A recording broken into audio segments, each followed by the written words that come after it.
ഇവൾ കൃതി എന്ന് വിളിക്കുന്ന കൃതിക കമ്പനിയിലെ പ്രൊജക്ട് മാനേജറാണ്.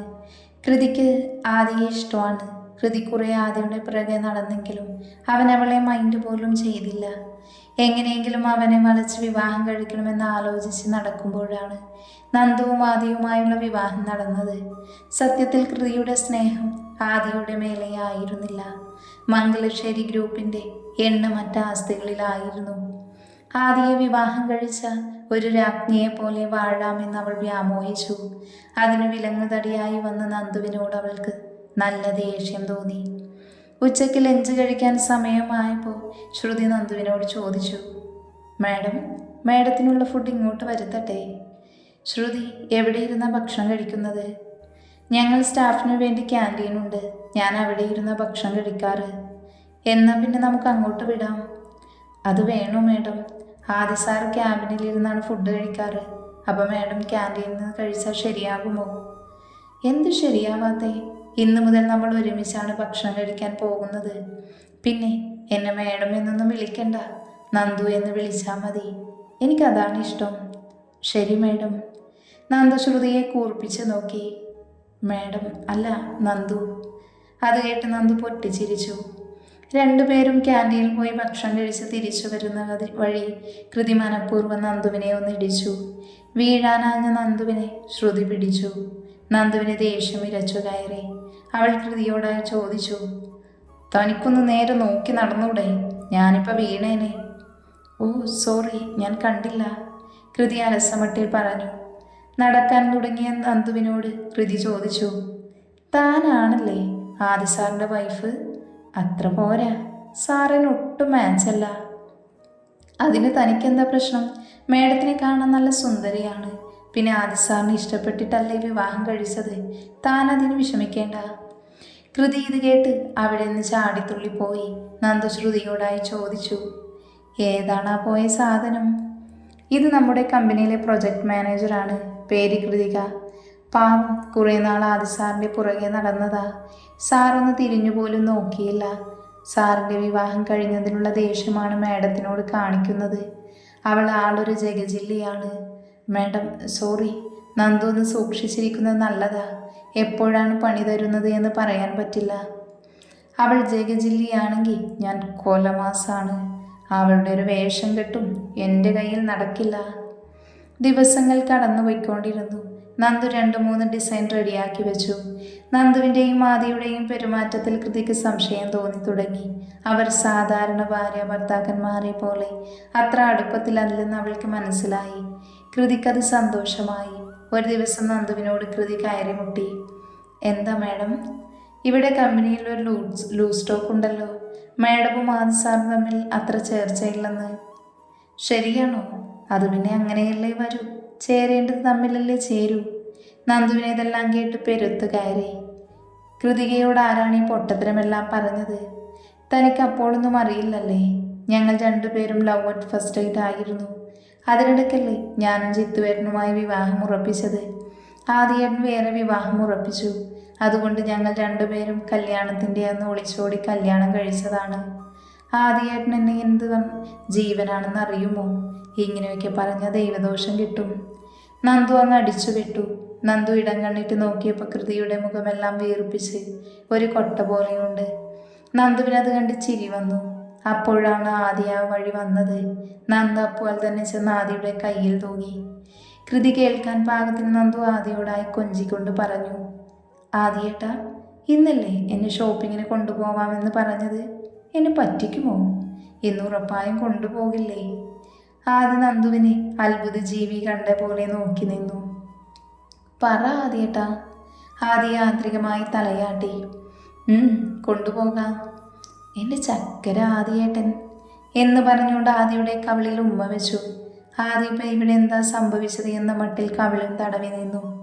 എന്ന് വാ ആദിയേട്ടാ, നമുക്ക് വേഗം ഇറങ്ങാം എന്ന് പറഞ്ഞുകൊണ്ട് ആദിയുടെ കൈയും പിടിച്ച് വലിച്ചുകൊണ്ട് പോയി. ഇതെല്ലാം കണ്ട് കൃതിക്ക് അവളുടെ നിയന്ത്രണം നഷ്ടപ്പെട്ടു. കൈകൾ ചുരുട്ടി പിടിച്ചവൾ ദേഷ്യം അടക്കി നിന്നു. നോക്കിക്കോ ദേവനന്ദ, നിനക്കുള്ള പണി ഞാൻ ഉടനെ തന്നിരിക്കും, അത് ഉറപ്പാ, നീ കാത്തിരുന്നു. അങ്ങനെ ദിവസങ്ങൾ കടന്നുപോയി. നന്ദുവിന് ഡിസൈൻ സബ്മിറ്റ് ചെയ്യേണ്ട ദിവസമായി. സാധാരണ പ്രൊജക്ട് മാനേജറെ കാണിച്ച് സാങ്ഷൻ കിട്ടിയതിനു ശേഷമേ ആദിയുടെ അടുത്ത് ഡിസൈൻ എത്താറുള്ളൂ. അതുകൊണ്ട് നന്ദു ഡിസൈൻ കൃതികയെ കാണിച്ചു. ഓക്കെ മേഡം, ഞാൻ ഈ ഡിസൈൻ ആദി സാറിനെ കാണിച്ചോളാം. ഓക്കെ. നന്ദു പോയി കഴിഞ്ഞപ്പോൾ കൃതി മനസ്സിൽ പറഞ്ഞു, മോളെ, നിനക്കുള്ള പണി തരാൻ സമയമായി. നീ കരയാൻ ഒരുങ്ങിയിരുന്നു. കൃതിയുടെ ചുണ്ടിലൊരു ഗൂഢസ്മിതം വിരിഞ്ഞു. കൃതി കൂട്ടത്തിൽ നല്ലതെന്ന് തോന്നിയ ഡിസൈൻ കമ്പ്യൂട്ടറിൽ നിന്ന് ഡിലീറ്റ് ചെയ്ത് കളഞ്ഞു. മറ്റുള്ള ഡിസൈനിൽ എന്തൊക്കെയോ വ്യത്യാസങ്ങളും വരുത്തി. ശേഷം ആ ഡിസൈൻ ആദിയെ കാണിച്ചു. ഡിസൈൻ നോക്കി ആദിയുടെ മുഖം ഇരുണ്ടു. ദേവനന്ദയോട് വരാൻ പറയൂ, ആദി കൃതിയോടായി പറഞ്ഞു. ഉള്ളിൽ അടക്കി പിടിച്ച ചിരിയുമായി കൃതി നന്ദുവിൻ്റെ ക്യാബിനിൽ ചെന്ന് പറഞ്ഞു, മാഡം, ആദി സാർ വിളിക്കുന്നുണ്ട്. നന്ദു ആദിയുടെ അടുക്കലെത്തിയപ്പോൾ ആദി ദേഷ്യം കയറി ഇരിക്കുവാണ്. താൻ എന്താണോ ഈ കാണിച്ചു വെച്ചിരിക്കുന്നത്? ഈ ഡിസൈൻ കണ്ടു കഴിഞ്ഞാൽ അവർ എപ്പോൾ റിജക്റ്റ് ചെയ്തെന്ന് ചോദിച്ചാൽ മതി. സത്യത്തിൽ ഇതുതന്നെയാണോ താൻ ഡിസൈൻ ചെയ്തത്? സർ, എൻ്റെ ഡിസൈൻസിന് എന്താ കുഴപ്പം? എന്താ കുഴപ്പമെന്ന് താൻ തന്നെ ഒന്ന് നോക്ക്. ആദ്യ ലാപ്പെടുത്ത് നന്ദുവിന് നേരെ തിരിച്ചു കാണിച്ചു. തനിക്കൊരു ബോധവും ഇല്ലേ? കോൺഫറൻസ് ഹാളിലെ സെറ്റിങ്സ് എല്ലാം കാണുമ്പോൾ ഡൈനിങ് റൂം പോലെയുണ്ട്. പിന്നെ ഇത് ഓരോന്നും ഹൈ ബഡ്ജറ്റ് വരുന്ന തീമുമാണ്. സർ, ഇതൊന്നും ഞാൻ ഡിസൈൻ ചെയ്തതല്ല. ഇതിലാരോ എന്തൊക്കെയോ മാറ്റങ്ങൾ വരുത്തിയിട്ടുണ്ട്. No excuse. എന്തായാലും എനിക്കൊരു മണിക്കൂറിനുള്ളിൽ നല്ലൊരു പ്ലാൻ കിട്ടണം. അല്ലെങ്കിൽ നാളെ മുതൽ താനിവിടെ ഉണ്ടാവില്ല. ശരി സർ. നന്ദു പുറത്തേക്കിറങ്ങി. എന്തോ ആദ്യ വഴക്ക് പറഞ്ഞപ്പോൾ അവൾക്ക് വല്ലാതെ ഫീൽ ചെയ്തു. അപ്പോഴാണ് കൃതി അങ്ങോട്ട് വന്നത്. എന്താണ് മാഡം, മുഖമെല്ലാം വല്ലാതിരിക്കുന്നല്ലോ. ഡിസൈൻ കുളമായല്ലേ? ആദി സാറിൻ്റെ കയ്യിൽ നിന്നും നല്ലത് കിട്ടിക്കാണുമല്ലോ. കരയണ്ട മാഡം, ഞാൻ വേണമെങ്കിൽ മാഡത്തിനെ സഹായിക്കാം. അത് കേട്ട് നന്ദു കരയാൻ തുടങ്ങി. പെട്ടെന്ന് നന്ദുവിൻ്റെ മുഖഭാവം മാറി. ഇത്രയും കരഞ്ഞാൽ മതിയോടി പുല്ലേ. നന്ദു കൃതിയെ കഴുത്തിന് കുത്തിപ്പിടിച്ച് മതിലിൽ ചേർത്തുകൊണ്ട് പറഞ്ഞു, നീ എന്താടി വിചാരിച്ചത്? ഞാനൊരു മണ്ടത്തിയാണെന്നോ? നിന്നെക്കുറിച്ചുള്ള എല്ലാ ഡീറ്റെയിൽസും എനിക്ക് വന്ന ദിവസം തന്നെ കിട്ടിയടി. അതുകൊണ്ട് തന്നെ ഞാനൊരു മുൻകരുതൽ എടുത്തിരുന്നു. നിനക്ക് തന്ന ഫയൽസ് കൂടാതെ അതിൻ്റെ ഒറിജിനൽ ഞാൻ വേറൊരു ഫയൽ ലോക്ക് ചെയ്ത് സൂക്ഷിച്ചിട്ടുണ്ട്. സോ നീ വിചാരിച്ച കാര്യം നടന്നില്ല. പിന്നെ നീ ആദ്യേട്ടൻ്റെ പുറകെ കുറേ നടന്ന കാര്യം ഞാൻ അറിഞ്ഞു. പക്ഷേ ഇനി നീ എന്തെങ്കിലും വേഷം കെട്ടുകൊണ്ട് ഞങ്ങളുടെ ജീവിതത്തിൽ വന്ന അപ്പോൾ നീ അറിയും ഈ നന്ദു ആരാണെന്ന്. കേട്ടോടി പൊന്ന മോളെ. നന്ദു കഴുത്തിൽ നിന്ന് പിടിവിട്ടപ്പോൾ കൃതി ശ്വാസമെടുക്കാൻ നന്നായി പാടുപെട്ടു. നന്ദു അപ്പോൾ തന്നെ ശരിക്കുള്ള ഡീറ്റെയിൽസ് അടങ്ങിയ ഫയൽ കൊണ്ട് ആദ്യയെ കാണിച്ചു കൊടുത്തു. ആദ്യം അതിൽ നിന്നൊരു ഡിസൈൻ തിരഞ്ഞെടുത്തു. ഇത് കൊള്ളാം, ഗുഡ് ജോബ്. വെറൈറ്റി ഡിസൈൻ കൂടാതെ കുറഞ്ഞ ബഡ്ജറ്റ് മതിയാവും. നന്ദു, തനിക്കിത് നേരത്തെ അങ്ങോട്ട് ചെയ്താൽ പോരായിരുന്നു. ഇതാണ് സാർ ഞാൻ നേരത്തെ ചെയ്തു വെച്ചിരുന്ന ഡിസൈൻസ്. ഞാനിതിനെ ഒറിജിനൽ എടുത്ത് വേറൊരു ഫയൽ സൂക്ഷിച്ചു. അതിനുശേഷമാണ് കൃതികയ്ക്ക് കൊടുത്തത്. അവളാണ് എൻ്റെ ഡിസൈനിൽ മാറ്റം വരുത്തിയത്. അത് കേട്ട് ആദിയുടെ മുഖം വലിഞ്ഞു മുറുകി. ആദി കൃതിയെ വിളിപ്പിച്ചിട്ട് ചോദിച്ചു, താനാണോ നന്ദുവിൻ്റെ ഡിസൈനിൽ മാറ്റം വരുത്തിയത്? അത് കേട്ട കൃതി തലകുനിച്ച് നിന്നു. താൻ എന്തിനു വേണ്ടിയിട്ടാണിത് ചെയ്തത്? അത് ഇത് ഫസ്റ്റ് ആൻഡ് ലാസ്റ്റ് വാണിംഗ് ആണ്. മേലാൽ ഇതുപോലെ എന്തെങ്കിലും കാണിച്ചാൽ തന്നെ കമ്പനിയിൽ നിന്ന് ഡിസ്മിസ് ചെയ്യും. Sorry sir. കൃതി ആദിയുടെ ക്യാബിനിൽ നിന്ന് പുറത്തേക്ക് ഇറങ്ങിയപ്പോൾ നന്ദുവും പുറത്തേക്ക് ഇറങ്ങി വന്നു. ഒന്ന് നിന്നേ കൃതി മോളെ. ഇതാണ് പറയുന്നത്, ചക്കിന് വെച്ചത് കൊക്കിന് കൊണ്ടു എന്ന്. നന്ദു അവളെ നോക്കി പുച്ഛിച്ച് ചിരിച്ചതിന് ശേഷം അവിടെ നിന്നും പോയിരുന്നു. മുംബൈ കമ്പനിയുടെ ടെൻഡർ മംഗലശ്ശേരി ഗ്രൂപ്പിന് തന്നെ ലഭിച്ചു. കമ്പനിയിലെ സ്റ്റാഫെല്ലാം നന്ദുവിനെ അനുമോദിച്ചു. ഈ പ്രശ്നത്തോടുകൂടി കൃതി തൽക്കാലത്തേക്ക് പത്തി താഴ്ത്തി. അങ്ങനെ ദിവസങ്ങൾ പോയിക്കൊണ്ടിരിക്കുമ്പോഴാണ് കമ്പനിയിൽ സീനിയർ അക്കൗണ്ടൻറ്റ് പോസ്റ്റിലേക്ക് സന്ദീപ് എന്ന ചെറുപ്പക്കാരൻ വരുന്നത്. എല്ലാ സ്റ്റാഫുകളും പരിചയപ്പെടുന്ന കൂട്ടത്തിൽ നന്ദുവും അവനെ പരിചയപ്പെട്ടു. പക്ഷേ അവൻ്റെ കണ്ണുകൾ നന്ദുവിൻ്റെ സൗന്ദര്യത്തിലാണ് ഉടക്കിയത്. സത്യത്തിൽ അവൻ അറിഞ്ഞിരുന്നില്ല നന്ദു ആദിയുടെ ഭാര്യയാണെന്ന്. കിട്ടുന്ന അവസരങ്ങളിലെല്ലാം അവൻ നന്ദുവിൻ്റെ അടുക്കൽ ഒന്ന് ഒലിപ്പീര് തുടങ്ങി. അവൻ്റെ സ്വഭാവം മനസ്സിലാക്കിയ നന്ദു അവനെ അവോയ്ഡ് ചെയ്യാൻ ശ്രമിച്ചു. ഒരു ദിവസം ആദി നന്ദുവിനെ വിളിപ്പിച്ചിട്ട് പറഞ്ഞു, നമ്മുടെ ഒരു ക്ലയൻറ്റ് അവരുടെ ബിൽഡിങ്ങിൽ പണി പെൻഡിങ് വന്നതിനാൽ നമ്മളുമായിട്ടുള്ള ഡീലിംഗ് നിർത്തിവെച്ചിരിക്കുകയായിരുന്നു. ഇപ്പോൾ അവർ വീണ്ടും വിളിച്ചിട്ടുണ്ട്. അവർക്ക് നമ്മൾ നേരത്തെ കാണിച്ച ഡിസൈൻ തന്നെ ചെയ്യണമെന്ന് പറഞ്ഞു. പഴയ ഡിസൈനിൻ്റെ റെക്കോർഡ് സ്റ്റോർ റൂമിൽ ഇരിപ്പുണ്ട്. താൻ അത് പോയി എടുത്തുകൊണ്ട് വന്നിട്ട് അത് നോക്കി തൻ്റേതായ രീതിയിൽ കുറച്ചുകൂടി മോഡേൺ ആക്കിയിട്ട് ഒരു ഡിസൈൻ ചെയ്ത് കൊണ്ടുപോവാ. പിന്നെ ഡിസൈൻ എനിക്ക് 2 ദിവസം കഴിഞ്ഞിട്ട് കിട്ടണം. Okay sir. നന്ദു സ്റ്റോർ റൂമിലേക്ക് പോകുന്നത് കണ്ട് സന്ദീപ് അവളുടെ പുറകെ സ്റ്റോർ റൂമിലേക്ക് കയറി. റെക്കോർഡ് തപ്പുകയായിരുന്നു നന്ദു. സന്ദീപ് വന്നത് അറിഞ്ഞിരുന്നില്ല. തൊട്ടുപുറകിൽ ഒരാളനക്കം തോന്നിയ നന്ദു തിരിഞ്ഞു നോക്കി. പെട്ടെന്ന് അവൾ ഞെട്ടിക്കൊണ്ട് പുറകോട്ട് മാറി.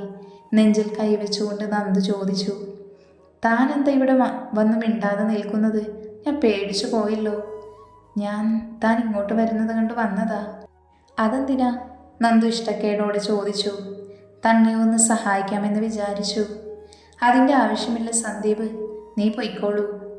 നന്ദു അങ്ങനെ പറഞ്ഞിട്ടും അയാൾ അവിടെ നിന്നും പരുങ്ങി കളിച്ചു. എന്താ സന്ദീപ്, പോകുന്നില്ലേ? അവളെ കടുപ്പിച്ചു ചോദിച്ചു. സത്യത്തിൽ ഞാൻ വന്നത് തന്നെ ഒന്ന് തനിച്ചു കിട്ടാനാ. തന്നെ കണ്ടത് മുതൽ എനിക്കൊരാഗ്രഹം. ഇവിടെ ഇപ്പോൾ ആരുമില്ല. ഒരു തവണ, ഒറ്റ തവണ മാത്രം താൻ എന്നോടൊന്ന് സഹകരിക്കണം. ഛേ, താൻ ഇത്രയും വൃത്തികെട്ടവനായിരുന്നു. മര്യാദയ്ക്ക് എൻ്റെ മുന്നിൽ നിന്ന് മാറ്, എനിക്ക് പോകണം. അങ്ങനെ അങ്ങ് പോയാലോ? ഞാൻ ചോദിച്ചതിന് മറുപടി തന്നിട്ട് പോയാൽ മതി. തന്നോട് മാറാനല്ലേ പറഞ്ഞത്? സന്ദീപ് വേഗം തന്നെ നന്ദുവിൻ്റെ കയ്യിൽ കയറി പിടിച്ചു. വിടണോ എൻ്റെ കയ്യിൽ നിന്ന്? നന്ദു കുതറിയെങ്കിലും അയാൾ വിട്ടില്ല. നന്ദു വേഗം തന്നെ മറുകൈ കൊണ്ട് അയാളുടെ മുഖമടച്ചൊന്ന് പൊട്ടിച്ചു. എന്നിട്ട് ദേഷ്യത്തിൽ സ്റ്റോർ റൂമിൽ നിന്ന് പുറത്തേക്ക് ഇറങ്ങിപ്പോയിരുന്നു. അവളുടെ ദേഷ്യം ഉച്ചസ്ഥായിയിലെത്തി. നന്ദുവിനെ കാണാതെ തിരക്കി വന്ന ആദി കാണുന്നത് സ്റ്റോർ റൂമിൽ നിന്ന് ദേഷ്യത്തിൽ ഇറങ്ങി പോകുന്ന നന്ദുവിനെയും പിന്നിലായി കവിളും തടവി വരുന്ന സന്ദീപിനെയുമാണ്. ആദിക്ക് അപ്പോൾ തന്നെ കാര്യങ്ങളുടെ കിടപ്പുവശം മനസ്സിലായി. നന്ദു പോയി കഴിഞ്ഞപ്പോൾ ആദി സന്ദീപിന് മുന്നിൽ ചെന്നു നിന്നു. പെട്ടെന്ന് അവനെ അവിടെ കണ്ടപ്പോൾ സന്ദീപ് ഒന്ന് പതറിപ്പോയി. സാറെന്താ ഇവിടെ? Any help? സന്ദീപ് എന്താ ഇവിടെ? ഞാനൊരു ഫയൽ എടുക്കാൻ വേണ്ടി വന്നതാ. എന്നിട്ട് ഫയൽ എവിടെ? അത് ഫയൽ എടുക്കാൻ വന്നപ്പോഴാണ് ദേവനന്ദന മേഡത്തിനെ കണ്ടത്. മേഡമും ഒരു ഫയൽ നോക്കാൻ വന്നതായിരുന്നു. ഞാൻ മേഡത്തിന് ഫയൽ നോക്കാൻ സഹായിക്കുകയായിരുന്നു. എന്നിട്ട് ഫയൽ നോക്കിയതിൻ്റെ പ്രത്യുപകാരം കവിളിലാണോ കിട്ടിയത്? അത് കേട്ട് സന്ദീപിൻ്റെ ഉള്ളിൽ ഭയം ഇരച്ചു കയറി. പെട്ടെന്ന് ആദ്യ സന്ദീപിൻ്റെ കൈ പിടിച്ച് തിരിച്ചു. സന്ദീപിൻ്റെ കരച്ചിൽ അവിടെ മുഴങ്ങിക്കേട്ടു. ദേവനന്ദ, അവൾ എൻ്റെ പെണ്ണാ. എൻ്റെ ഭാര്യയുടെ മേൽ കൈവെക്കാൻ നോക്കിയ നിന്റെ ഈ കൈ ഞാൻ ഒടിച്ചു കളയും പുന്നാര മോനെ. ഇനി നിന്റെ ദൃഷ്ടി പോലും അവളുടെ മേൽ പതിയരുത്. സന്ദീപ് വേദന കൊണ്ട് കരഞ്ഞു പറഞ്ഞു. സർ, മേഡം സാറിൻ്റെ ഭാര്യയാണെന്ന് എനിക്കറിയില്ലായിരുന്നു. ഇനി എൻ്റെ ഭാഗത്തുനിന്ന് ഇങ്ങനെയൊന്നും ഉണ്ടാവില്ല സർ. എന്നോട് ക്ഷമിക്കണം. ആദ്യ സന്ദീപിൻ്റെ കൈവിട്ടു. നന്ദുവിൻ്റെ എന്നല്ല, ഒരു പെണ്ണിൻ്റെ മേൽ നിന്റെ ഈ വൃത്തികെട്ട കണ്ണ് പതിയരുത്. ഇനി നിന്റെ ഭാഗത്തുനിന്ന് അങ്ങനെ എന്തെങ്കിലും നടന്ന ഈ കമ്പനിയിൽ നിന്ന് നീ പുറത്താവും. ആദ്യ ദേഷ്യത്തോടെ അവിടെ നിന്നും അത് പറഞ്ഞ് പുറത്തുപോയി. ആദ്യ പോയി കഴിഞ്ഞപ്പോൾ കതകിനപ്പുറം മറഞ്ഞു നിന്നിരുന്ന നന്ദു നിറഞ്ഞു വന്ന കണ്ണുകൾ തുടച്ചു. സന്ദീപിന് അടി കൊടുത്തതിനു ശേഷം പുറത്തേക്ക് ഇറങ്ങിയപ്പോഴാണ് കയ്യിൽ ഫോണില്ല എന്ന കാര്യം നന്ദു അറിഞ്ഞത്. സന്ദീപുമായുള്ള പ്രശ്നത്തിൽ ഫോൺ സ്റ്റോർ റൂമിൽ തന്നെ തെറിച്ചു വീണിട്ടുണ്ടായിരുന്നു. അതെടുക്കാൻ വേണ്ടി തിരിച്ചു ചെന്നപ്പോഴാണ് ആദ്യ സന്ദീപിൻ്റെ കൈ പിടിച്ച് തിരിക്കുന്നത് കണ്ടത്. അവരുടെ സംഭാഷണം ശ്രദ്ധിച്ചുകൊണ്ടിരിക്കുമ്പോഴാണ് ആദ്യ പറയുന്നത് കേട്ടത്. ദേവനന്ദ, അവൾ എൻ്റെ പെണ്ണാണ്. അത് കേട്ട് നന്ദുവിന് മനസ്സിൽ വളരെ സന്തോഷം തോന്നി. ആദിയേട്ടൻ്റെ മനസ്സിൽ എവിടേക്കോ താനുണ്ട്. അതുകൊണ്ടല്ലേ തനിക്കൊരു പ്രശ്നം വന്നപ്പോൾ ആദിയേട്ടൻ പ്രതികരിച്ചത്. സന്ദീപും അവിടെ നിന്ന് പോയി കഴിഞ്ഞപ്പോൾ നന്ദു അകത്ത് കയറി ഫോണെടുത്ത് ക്യാബിനിലേക്ക് പോയി. സന്ദീപിനെയും ആദിയെയും നന്ദുവിനെയും കൂടാതെ 4മതൊരാൾ ഇതെല്ലാം കാണുന്നുണ്ടായിരുന്നു. ആ കണ്ണുകളിൽ കുടിലത നിറഞ്ഞു. ഉച്ചയ്ക്ക് ലഞ്ച് ടൈമിൽ സ്റ്റാഫ് റൂമിലേക്ക് കയറി ചെല്ലുമ്പോഴാണ് രഞ്ജിത ടീച്ചർ പറയുന്നത് കേട്ടത്. ഇവിടെ ചിലരുണ്ട്, കണ്ട പഞ്ചപാവം, പക്ഷെ കയ്യിലിരിപ്പ് വേറെയാ. അതുകൊണ്ടല്ലേ ചേട്ടന് കല്യാണം പറഞ്ഞു വെച്ചിട്ട് അനിയനെ കൊണ്ട് കെട്ടിച്ചത്. ചേട്ടനുമായിട്ട് കല്യാണം ഉറപ്പിച്ചിട്ട് അനിയനുമായിട്ട് ബന്ധം സ്ഥാപിച്ചപ്പോൾ ഏട്ടനത് കയ്യോടെ പിടിച്ചു. അങ്ങനെയാണ് ചേട്ടൻ അനിയൻ്റെ തലയിൽ കെട്ടിവെച്ചത്. ഇത് കേട്ട് രാധ ടീച്ചർ ചോദിച്ചു, ടീച്ചർ ഇത് ആരുടെ കാര്യമാണ് പറയുന്നത്? ദേ മുന്നിൽ തന്നെ നിൽപ്പുണ്ടല്ലോ, നാട്ടിൽ മൊത്തം പാട്ടാണ് ദേ ടീച്ചറിൻ്റെ അവിഹിത കഥ. ദേ ഇതെല്ലാം കേട്ട് വിറങ്ങലിച്ച് നിന്നു. ടീച്ചർ എന്തിനാ വെറുതെ ആവശ്യമില്ലാത്തതൊക്കെ പറയുന്നത്? കഴിഞ്ഞ ആഴ്ച 4 അനുവിനെ തല്ലി കാല് പൊട്ടിച്ചത് ദേ ടീച്ചർ പ്രിൻസിപ്പാളിനോട് കംപ്ലൈൻറ്റ് ചെയ്തതിൻ്റെ ദേഷ്യമല്ലേ ഈ കാണിക്കുന്നത്? ദേ ടീച്ചറിനെ കുറിച്ച് ഇവിടെ എല്ലാവർക്കും അറിയാം. രഞ്ജിത ടീച്ചർ വെറുതെ വായിലെ വെള്ളം വറ്റിക്കണ്ട. ഞാനൊന്നും പറയുന്നില്ലേ, അല്ലെങ്കിലും ഞാനാണല്ലോ കുറ്റക്കാരി. ദേ വേഗം തന്നെ സ്റ്റാഫ് റൂമിൽ നിന്ന് ഇറങ്ങിപ്പോയി. പെട്ടെന്ന് അങ്ങനെയെല്ലാം കേട്ടപ്പോൾ അവളുടെ മനസ്സ് വേദനിച്ചു. ഉച്ച കഴിഞ്ഞ് അവൾ ലീവ് പറഞ്ഞ് സ്കൂളിൽ നിന്നിറങ്ങി. രാത്രി ടീച്ചർ പുറകെ ഓടി വന്നു. ദേ ടീച്ചറെ, രഞ്ജിത ടീച്ചർ ഒരു പ്രത്യേക സ്വഭാവമാണ്. അതൊരു വാപോയ വാക്കത്തിയാണ്. എവിടെ വേണമെങ്കിലും വെട്ടും. ടീച്ചർ അതൊന്നും കേട്ട് വിഷമിക്കരുത്. അതൊന്നും കുഴപ്പമില്ല ടീച്ചറെ, എനിക്കൊരു ചെറിയ തലവേദന, അതുകൊണ്ടാണ് ഞാൻ ലീവാക്കിയത്. ഞാൻ പോട്ടെ, കുറച്ചു നേരം കിടന്നാൽ ചിലപ്പോൾ ശരിയാവും. വീട്ടിലെത്തിയതേ നേരെ റൂമിൽ പോയി കിടന്നു. അവളുടെ കണ്ണുകളിൽ നിന്ന് കണ്ണുനീർ ഒഴുകിയിറങ്ങി. എത്ര നേരം കിടന്നു എന്നറിയില്ല. അറിയാതെ ഉറങ്ങിപ്പോയി. വൈകുന്നേരം ജിത്തു വന്ന് വിളിച്ചപ്പോഴാണ് അവൾ എഴുന്നേറ്റത്. താനെന്താ ഈ നേരത്തെ ഇങ്ങനെ കിടന്നുറങ്ങുന്നത്? സ്കൂളിൽ പോയില്ലേ? സുഖമില്ലേ തനിക്ക്? മുഖമെല്ലാം വല്ലാണ്ടിരിക്കുന്നുണ്ടല്ലോ. അത് ചെറിയൊരു തലവേദന. പറയുന്നതിനോടൊപ്പം അവളുടെ കണ്ണുകൾ നിറഞ്ഞു വന്നു. എന്താണോ, എന്താ പ്രശ്നം? ഇവിടെ ആരെങ്കിലും തന്നെ വഴക്ക് പറഞ്ഞോ? ജിത്തു കുറേ നിർബന്ധിച്ചപ്പോൾ സ്കൂളിൽ നടന്ന കാര്യങ്ങൾ പറഞ്ഞു. താൻ എന്തിനാണ് മറ്റുള്ളവർ പറയുന്നത് കേട്ട് വിഷമിക്കുന്നത്? നമ്മൾ തെറ്റ് ചെയ്യാത്തിടത്തോളം കാലം ആരെയും പേടിക്കേണ്ട കാര്യമില്ല. ഇങ്ങനെ കരഞ്ഞുകൊണ്ട് നിൽക്കാതെ നല്ല ചുട്ട മറുപടി കൊടുക്കണം, അതാണ് വേണ്ടത്. ഇനി ആരെങ്കിലും എന്തെങ്കിലും പറയുകയാണെങ്കിൽ എന്നോട് വന്ന് പറഞ്ഞാൽ മതി. ബാക്കി കാര്യം നമുക്ക് അപ്പോൾ നോക്കാം. ദയയുടെ ചുണ്ടുകളിൽ പുഞ്ചിരി വിടർന്നു. ജിത്തു കൈകൾ ദയയുടെ നേരെ നീട്ടിക്കൊണ്ട് പറഞ്ഞു, ഫ്രണ്ട്സ്. ദയ കൈകൾ നീട്ടി അവൻ്റെ കൈകൾക്ക് മുകളിൽ വെച്ചു. Okay friends. താനിനിങ്ങനെ വിഷമിച്ചിരിക്കുന്നത് കാണരുത്. ദയ അതിനൊന്ന് തലകുലുക്കി. താൻ താഴേക്ക് ചെല്ല്, അവിടെ എല്ലാവരും തന്നെ അന്വേഷിക്കുന്നുണ്ട്. ദയ താഴേക്ക് ഇറങ്ങിപ്പോയി. ജിത്തു ജനലിലൂടെ പുറത്തേക്ക് നോക്കി നിന്നു. അപ്പം മുറ്റത്ത് കാറ് വന്നു നിന്നത്. അതിൽ നിന്നിറങ്ങി വരുന്ന നന്ദുവിനെയും ആദിയെയും കണ്ട് അവൻ ജനൽ കൊട്ടിയടച്ചു.